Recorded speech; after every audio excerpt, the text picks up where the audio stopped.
Arrête de laisser tes figurines 3D prendre la poussière en grise. Même si tu n'as jamais touché de pinceau, je me mets au défi de t'apprendre en 7 jours à comment transformer ta figurine en pièce de collection et tout ça de A à Z.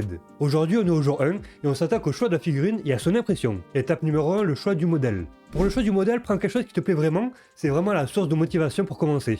Mais pour une première, évite les détails trop compliqués, comme par exemple celle-ci Lune, où on voit qu'il y a pas mal de couleurs différentes et des détails assez complexes à réaliser. Si tu ne sais pas par quoi commencer, tu peux chercher tout simplement avec le nom du personnage que tu souhaites sur internet en rajoutant .stl et ça te sortira tous les modèles 3D qui existent sur ce personnage. Moi par exemple j'ai commencé avec Noko de Clair Obscur, c'est un personnage que j'adore, il est plutôt simple à peindre mais quand même avec quelques petits détails, des dégradés, il y a quand même de quoi s'amuser et s'entraîner, c'est le plus important.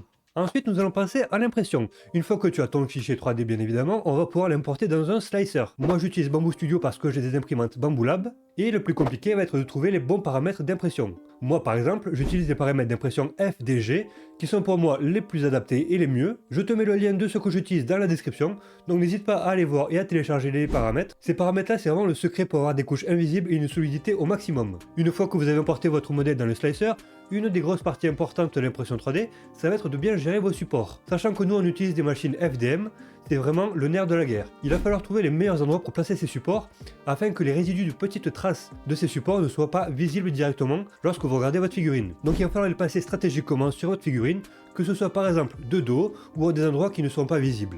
Comme ça, en général, le retrait de ces supports ne gâcheront pas le visage de la figurine ou les parties les plus importantes. Une fois les paramètres bien appliqués et les supports bien adaptés, il ne te reste plus qu'à lancer l'impression. Et surtout, abonne-toi pour ne pas rater le jour 2, on s'attaquera à la préparation de la pièce pour la peinture.